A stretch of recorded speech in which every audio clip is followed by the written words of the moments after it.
napag-usapan natin ang patungkol sa kanilang current situation kung saan napunta sa side nila Hinata itong mga tao dahil sa pagdating nitong si Masayuki dito. Pero bago natin simulan itong video na ito ay i-roll muna natin ang intro. Hello everyone and welcome to my channel, ang inyong source ng Tagalog na Tansura Contents. Sa channel na ito pinag-uusapan natin ang mga nangyayari sa may Tansura universe. So without further ado, let's get into the video. So pati nga the 3 drunk sages ay nagbigay ng kanilang tulong para i-secure ang ginaganap na World Conference. Sabi ni Glenda ay hindi daw gusto ng 3 leaders na maging magulo itong Ingrasya, kaya kailangan daw nila na siguraduhin na maibabalik nila ang order. Ang isasama niya lang daw ngayon ay ang kanyang Musketeer Corps para maiwasan ang unnecessary na pagkaubos ng kanilang forces. Itong Musketeer Corps nitong si Glenda ay mayroong mga prototype weapons na secretly na dinevelop sa may Tempest. Itong mga members nitong Musketeer Corps na ito ay binubuo ng mga elites na mayroong individual combat abilities na at least A rank. Secretly sila na na-modified sa Empire, kaya mas napataas ang kanilang mga abilities. Skill dito mga ito sa paggamit ng iba't ibang mga weapons. Ang ilan sa mga examples ng mga weapons nila ay rocket launchers and handheld na Gatling guns. Ang ammunition na gamit sa mga weapons na ito ay hindi rin ordinary bullets. Itong mga ito ay mga hazardous materials na designated for use only with those special knowledge. Delikado ito gamitin ng isang tao na wala namang alam patungkol dito, kaya makikita natin kung gaano kalakas ang kanilang power output. Mataas ang moral nitong mga kasama nitong si Glenda kasi alam nga nila na under sila nitong si Demon Lord Rimuru. Sabi nitong mga ito kahit naman daw mamatay sila may reborn daw ang kanilang mga souls as Majins dahil alam nilang kayang-kayang gawin ito ng kanilang pinagsisilbihan na hari. Kaya kahit na less than 100 lang talaga ang kanilang mga bilang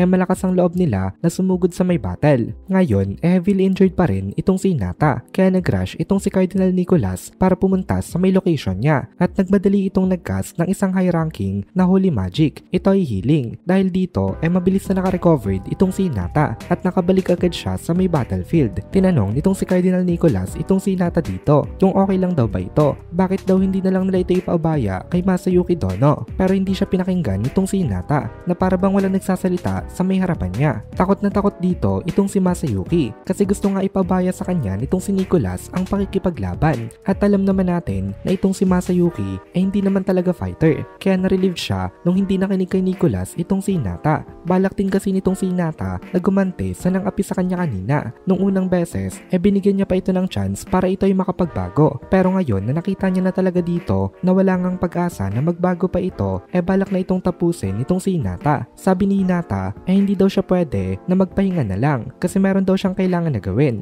Tapos na daw siyang magpahinga at maghintay sa kalaban niya. Itong statement na ito parang declaration of victory. Wala na siyang balak na pakitaan pa ng awa itong tao na nang torture sa kanya kanina. By the way guys, under pa nga pala ng training yung bagong narrator. So hati muna kami sa pag-narrate for the time being. Meron ng plano itong si Hinata. Meron na siyang nakitang way para siya ang manalo. Kaya ngumingiti na itong si Hinata dito. Nakingiti ang labi niya, pero napaka-cold ng kanyang mga mata. Then nagsalita itong si Hinata. Sabi niya kay Rainer maganda daw ito dahil ngayon daw magsisimula na siyang magseryoso. Sabi naman ni Rainer, itong si Hinata daw ay isang makasalanan na babae. Tapos na rin daw siya makapaglaro sa kanya. Kaya ngayon daw papatay niya na itong si Hinata. Duwag naman daw itong si Hinata, kaya wala daw itong chance na manalo. Nag-reply naman itong si Hinata sa kanya na nakakatawa daw itong si Rainer kasi tinawag siya ditong duwag. Pero in reality, siya naman daw talaga yun. Binabaliktad daw nito ito dahil sa statement na ito ni Hinata, lalong nanggigil itong si Rainer sa kanya. Kaya nag-reply ulit itong si Rainer. Sabi ni Rainer, na-misunderstood daw ata siya nitong kanyang kalaban. Iniisihan niya lang daw ito kanina kasi ito daw ay isang woman para hindi niya accidentally siyang mapatay sa battle. Pero ngayon daw sumusobra na itong si Hinata kaya hindi niya na daw papalagpasin itong ina-attitude nito sa kanya. Ang mga mata nitong si Rainer punong-puno na ng panggigigil